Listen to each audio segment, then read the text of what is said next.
ഞാൻ ജപ്പാനിലെത്തിയതിന് ശേഷമാണ് Valentine's day ഒക്കെ ജപ്പാനികൾ ഇതുപോലെ സെലിബ്രേറ്റ് ചെയ്യുമെന്ന് അറിയുന്നത്. ഇത് ഞാൻ വർക്ക് ചെയ്യുന്ന കമ്പനിയിലെ ഡൈനിങ് ഹാളാണ്. രാവിലെ നമ്മുടെ ജോലിന്റെ ഇടയിൽ വെള്ളം കുടിക്കാനും ബാത്റൂമിൽ പോകാനൊക്കെ നമുക്കൊരു 15 മിനിറ്റ് ബ്രേക്ക് കിട്ടിയപ്പോൾ ഞാൻ ഡൈനിങ് ഹാളിലേക്ക് വെള്ളം കുടിക്കാനായിട്ട് വന്നതാണ്. അപ്പോഴാണ് നമ്മുടെ ഡൈനിങ് ഹാളിന്റെ തൊട്ടടുത്തുള്ള റൂമിൽ നമ്മൾ അവിടുത്തെ ഒരു സ്റ്റാഫ്, അതായത് ഒരു ജപ്പാനി ചേച്ചി ഡെസേർട്ട് ഇങ്ങനെ ഉണ്ടായിക്കൊണ്ടിരിക്കുന്നുണ്ട്. അപ്പോൾ ആ റൂമിലേക്ക് ജസ്റ്റ് ഒന്ന് ഞാൻ കയറിയിട്ട് അവരോട് ചോദിച്ചു എന്താ സ്പെഷ്യൽ എന്ന്. അപ്പോൾ അവർ പറഞ്ഞു നിങ്ങൾക്കിത് കഴിക്കാം, എടുത്തോളൂ എന്ന് പറഞ്ഞു. അങ്ങനെ ഞാൻ അവർ തന്ന ഡെസേർട്ട് എടുത്തിട്ട് ഡൈനിങ് ഹാളിൽ പോയിട്ട് ഇരുന്നിട്ട് കഴിക്കാൻ തുടങ്ങി. കഴിച്ചു നോക്കിയപ്പോൾ നല്ല അടിപൊളി ടേസ്റ്റ്. കേക്കും അതിന്റെ മുകളിൽ ഐസ്ക്രീം ഒക്കെ ആയിട്ട് നല്ല അടിപൊളി ഡെസേർട്ട് ആയിരുന്നു. അതിന്റെ മുകളിലായിട്ട് വെച്ച വേഫറും അടിപൊളിയായിരുന്നു. അതിന്റെ കൂടെ തന്നെ നമുക്ക് ചൂട് കോഫി കിട്ടിയിട്ടുണ്ടായിരുന്നു. ഒരുപാട് ഫ്ലേവർ ഉണ്ടായിരുന്നു. ഞാൻ എടുത്തിട്ടുണ്ടായിരുന്നത് ഗ്രീൻ കോഫിയാണ്. ഒരു വെറൈറ്റി ടേസ്റ്റ് ആയിരുന്നു കേട്ടോ അതിന്. ജപ്പാനിലെ വാലന്റൈൻസ് ഡേ എങ്ങനെയാന്ന് വെച്ച് കഴിഞ്ഞാൽ ഫെബ്രുവരി 14 ഗേൾസ് ബോയ്സിന് ഗിഫ്റ്റും ചോക്ലേറ്റ്സ് ഒക്കെ കൊടുക്കും.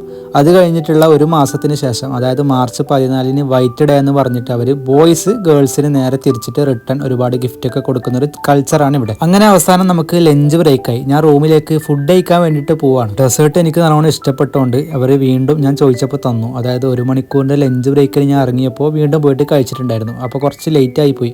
അപ്പോൾ വേഗം റൂമിലേക്ക് വന്നിട്ട് ചോറും പരിപ്പലൊക്കെ കഴിച്ചിട്ട് വീണ്ടും ജോബിന് കയറാൻ പോവാണ്. അപ്പോൾ ഓക്കെ, ബൈ.